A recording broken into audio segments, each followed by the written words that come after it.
घर में medical instrument की कमी क्यों है?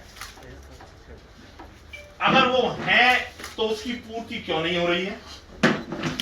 कालाबाजारी क्यों हो रही है? अगर एक ऑक्सीमीटर की कीमत 1200-1300 रुपए होती है, वो आज 3000 रुपए में भी मार्केट में नहीं मिल रहा है, उसके लिए हमें कहां जाना चाहिए? एक सिलेंडर पर जो किट लगती है, उस सिलेंडर की किट के लिए कहां कहां जाना चाहिए और कहां नहीं मिल रहा है, हमें क्या करना चाहिए? जो लोगों में एक तरीका से भय व्याप्त हो गया है कि ऑक्सीजन नहीं मिलेगी, और एक जिसको मिलती है वो अपने घर में, जिसको जरूरत नहीं है ऑक्सीजन की, उसने अपने घर में ले जाकर के ऑक्सीजन को रख लिया है। और जिस ऑक्सीजन की कमी के कारण तड़प तड़प कर अपनी जान दे रहा है। जिसे वेंटिलेटर की जरूरत है उसे वेंटिलेटर नहीं मिल रहा है, जिसे बेड की जरूरत है उसे बेड नहीं मिल रहा है, और जिसे जरूरत नहीं है वो बेडों पे लेटे हुए हैं। अगर उनकी सही तरीका से गौतम बुद्ध नगर के सारे हॉस्पिटलों की जांच कराई जाए तो मैं ये गारंटी के साथ कह सकता हूं कि कम से कम 200 मरीज आज भी सही होकर के बाहर होंगे। 200 को बेड आज ही मिल जाएगा हमारे लोगों को। लेकिन उसमें कहीं ना कहीं या तो प्रशासनिक कमी चल रही है, या हमारे जनप्रतिनिधि उतनी मजबूती से काम नहीं कर पा रहे जितनी मजबूती से हमें अपेक्षा थी। कारण क्या है ये आप ही हमें अच्छी तरीका से बता सकते हो। हम इस बात को कहने के लिए पिछले कितने दिन से भी यहाँ कोरोना का मामला चल रहा है। मैं खुद पवन खटाना मेरठ मंडल का अध्यक्ष होते हुए, प्रदेश का प्रवक्ता होते हुए, आज तक डीएम साहब से मेरी बात नहीं हुई है। मैंने 20 बार फोन कर लिया है, डीएम साहब फोन कर सुनने के लिए तैयार नहीं है। एक आदमी नोडल अधिकारी है सीओ नरेंद्र भूषण जी, उनसे मुझे मदद मिली है। 2 बार 4 बार मैंने उनसे बात की है, उन्होंने अपना रिस्पांस मुझे दिया है। जब भी बात की उन्होंने कहा व्हाट्सएप पर लिख कर डालो, मैं तुम्हारी हेल्प करता हूं। उससे अलावा एक भी अधिकारी जो कोविड से संबंधित अधिकारियां हैं उनका कोई रोल नहीं है। पुलिस अपना काम मजबूती के साथ कर रही है। जहां ऑक्सीजन की जगह जरूरत पड़ती है, पूरी रात बेचारे वहां भी खड़े रहते हैं। पूरी तरीका से लॉकडाउन में भी सफलता लेकर के आ रहे हैं। लेकिन पुलिस क्या क्या कर रहा है? कुछ काम जैसे डॉक्टरी का काम है, पुलिस का काम नहीं है। किसको एडमिट कराना है, किसको हटवाना है, ये पुलिस का काम नहीं है।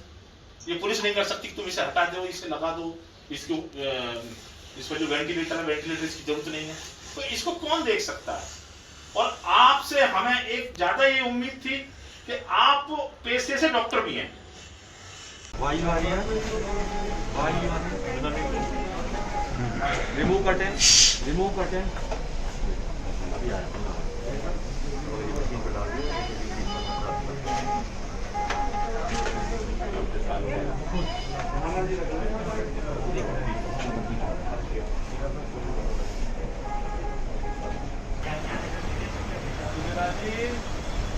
बेटा बेटा बेटा बेटा पवन खटाना जी किसान यूनियन का बेटा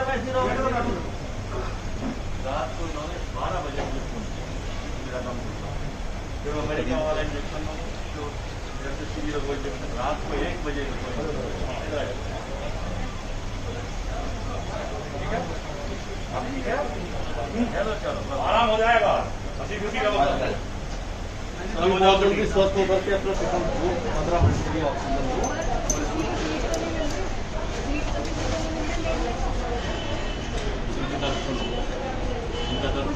ठीक है बेटा, पापा आपकी बेटी, ये दोनों बेचारे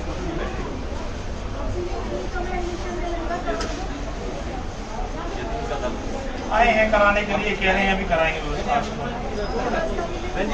अभी कराएंगे। हाँ सर, होगा आपका दिक्कत नहीं। बेटा देखो उधर एलएच में भेजो, एलएच में इधर भेज दो भाई, भेज दो। देखिए आज मुझे खुशी हुई है कि जनप्रतिनिधि होने के नाते और चिकित्सक होने के नाते आज भारतीय किसान यूनियन टिकैत के अपने अध्यक्ष, क्षेत्रीय अध्यक्ष भाई पवन खटाना जी, भाई मित कसाना जी और उनके एक प्रतिनिधि मंडल के साथ आज भेंट हुई। और उन्होंने कुछ ऐसे विषयों पर मेरा ध्यान भी दिलाया कि जो यहाँ के किसान, जो यहाँ के लोकल लोग उस परेशानी को जी रहे हैं। और मैंने उन्हें विश्वास दिलाया है कि एक जनप्रतिनिधि होने के नाते मैंने वादा किया कि मैं 1 दिन के लिए भी, 1 घंटे के लिए भी अपनी इस जिम्मेदारी से नहीं हटा। भाई पवन जी ने जो विषय उठाए हैं मैंने उनसे विश्वास दिलाया है, वादा किया है कि ना मैं इससे पीछे हटा हूँ।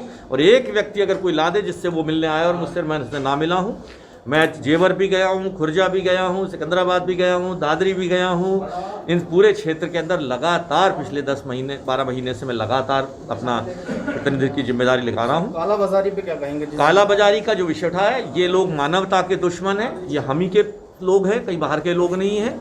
इनके खिलाफ मैंने ये जिम्मेदारी बल्कि पवन खटाना जी को और उनकी टीम को दी है कि जो भी लोग ऐसे हों उनको तुरंत पकड़कर पुलिस के हवाले करें। और ऐसे लोगों में मैं समझता हूँ किसान यूनियन भी अपना एक बहुत बड़ा रोल, क्योंकि इनका बृहद संपर्क है। और ऐसे लोग जो भी कोई कर रहे हों, और एक मैंने उनको संज्ञान में लाएं, शासन प्रशासन की संज्ञान में लाएं, हमारे संज्ञान में लाएं। और दूसरा विषय मैंने उन्हें एक विश्वास और दिलाया कि कुछ विषय, देखिए ऑक्सीजन की कंट्रोल मेरे हाथ में नहीं है, अभी हमारी रिक्वायरमेंट जितनी चाहिए उसका लगभग 50% हम पूरा कर पा रहे हैं। और ऑक्सीजन की व्यवस्था शासन प्रशासन लगा हुआ है, हमारी सरकार पूरी तरह से लगी हुई है। प्रधानमंत्री देश नहीं पूरे विश्व से ऑक्सीजन का इंतजाम करने में लगे हुए हैं, हमारे मुख्यमंत्री जी लगे हुए हैं। और लेकिन ये कमी, क्योंकि ऑक्सीजन हमें कहीं ना कहीं से लानी पड़ती है, यहाँ ऑक्सीजन के लिक्विडेशन के प्लांट नोएडा, गौतम बुद्ध नगर में नहीं है। हमारी एक विषम परिस्थिति है, खासतौर पर पश्चिमी उत्तर प्रदेश, नोएडा, मेरठ, गाजियाबाद की, कि दिल्ली के लोग, दिल्ली है राजधानी है, कहीं मीडिया, कहीं सुप्रीम कोर्ट, हाई कोर्ट के माध्यम से गैस ट्रेनें मिल जाती हैं। उत्तर प्रदेश के नाम पे लखनऊ, बनारस और ये सब चीज़ें भी हैं। तो ये हम नो मैंस लैंड की स्थिति से में आ रहे हैं। यहाँ पर और ज़रूरत है ऑक्सीजन की। यहाँ देश के बड़े बड़े हॉस्पिटल्स भी हैं और हमारे पास दिल्ली का लोड भी रहता है, लखनऊ का लोड भी रहता है, बनारस के पेशेंट भी आते हैं, प्रयागराज से, अलीगढ़ से, बुलंदशहर से, सब जगह से रोगी आते हैं। तो मैंने भाई पवन जी को ये विश्वास दिलाया है कि एक ऐसा काउंटर हम बता देंगे जहाँ जैसे तुम्हारा ये पल्स ऑक्सीमीटर है, थर्मोमीटर, उनका कोई जो भी सरकार ने रेट फिक्स कर रखा उस रेट पर, उससे 1 रुपया भी ज़्यादा पर वो नहीं लेंगे। ऑक्सीजन को छोड़कर मैंने उन्हें सभी व्यवस्थाओं पर, और कोई भी व्यक्ति इमरजेंसी के अंदर आएगा, खास तौर पर युवा, देखिए इस बार की बीमारी में युवा ज़्यादा पीड़ित हो रहे हैं और कैजुअल्टीज़ भी युवाओं के साथ ज़्यादा हो रही है। तो युवा अगर कोई खाएगा तो आएगा, हम उसे 2 घंटे इलाज देकर बेड देने का वादा, ICU बेड, वेंटिलेटर देने का वादा देना सबके लिए संभव नहीं है, लेकिन उसे इमरजेंसी इलाज इर्रेस्पेक्टिव ऑफ उसके पास पैसे हैं नहीं है, इमरजेंसी में हम उसे इलाज ज़रूर देकर भेजेंगे, ये वादा मैं करता हूँ। और मैं अपने सारे